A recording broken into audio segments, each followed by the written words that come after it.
কুসুমপুর গ্রামে ধীরে ধীরে নেমে এসেছিল সন্ধ্যার অন্ধকার। আকাশে জমে থাকা ঘন মেঘে ঢেকে গিয়েছিল চারিদিক।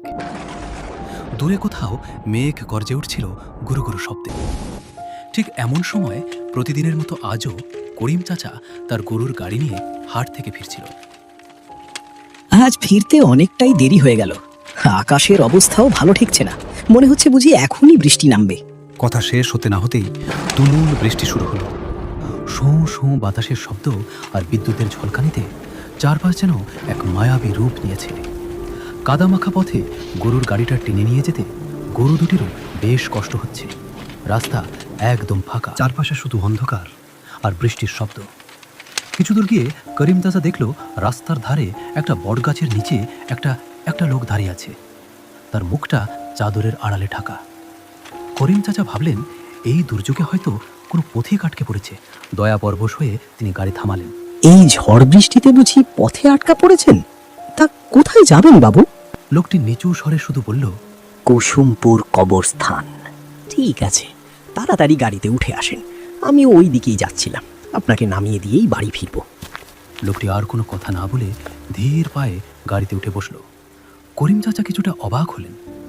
গাড়ি চলতে শুরু করলো। করিম চাচা একঘেয়েমি কাটাতে কথা বলতে লাগলেন। একটা কথা বলবো বাবু, এই রাত বিরেতে তার উপর এমন ঝমঝমে বৃষ্টি, এখন কবরস্থানে গিয়ে কি কাজ আপনার? লোকটি কোনো উত্তর দিল না। কিছু দূর যাওয়ার পর ঝোপঝাড়ের আড়ালে গ্রামের পুরনো কবরস্থানটা দেখা গেল।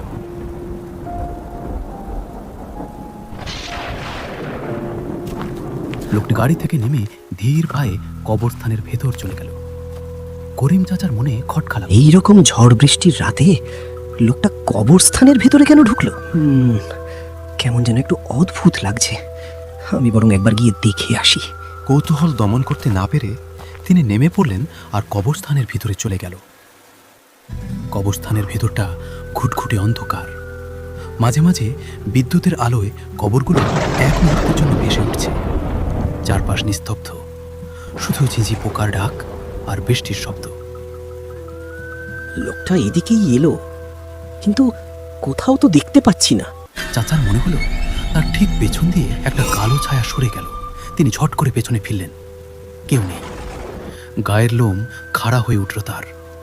তিনি ভাবলেন তার মনের ভুল, কিন্তু তখনই একটা অদ্ভুত শব্দ শুনতে পেলেন।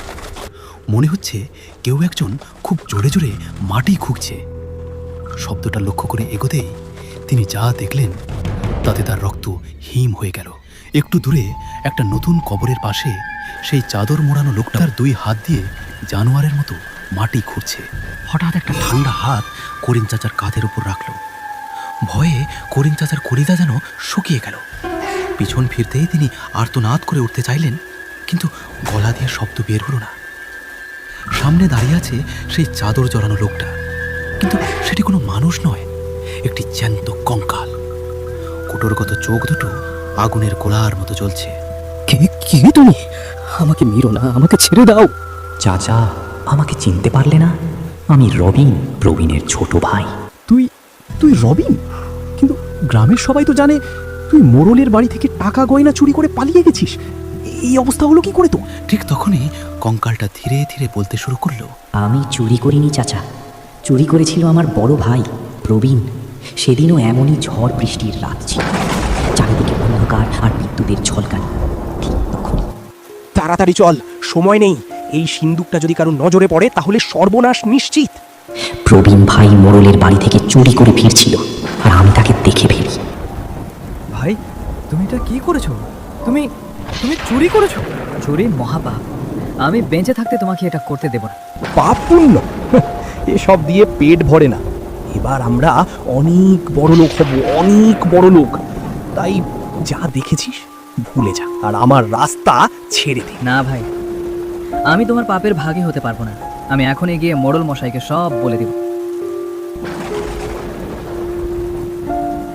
আরে গুরু, আপনার ভাই তো মোড়ল মশাইয়ের কানে সব তুলে দিতে ছুটলো।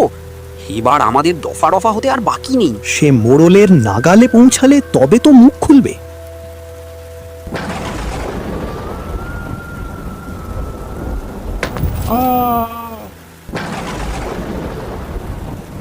শোন, লাশটা কবরস্থানে এমনভাবে পুঁতে ফেলবি যেন কাকপক্ষীও টের না পায়। কাল সকালে সারা গ্রাম জানবে রবিন চুরি করে গ্রাম থেকে পালিয়েছে। ব্যাস, সাপও মরলো, লাঠিও ভাঙলো না। এখন আমি চলি, কাজটা সেরে আমার সাথে দেখা করিস। তোর পারিশ্রমিকটা পাওনা রইল।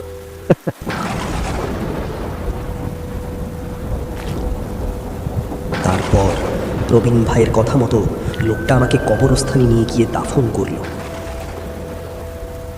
সব কিছু সেদিনই শেষ হয়ে যাওয়ার কথা ছিল, কিন্তু সেদিনের পর থেকে আজও আমার আত্মা মুক্তি পায়নি।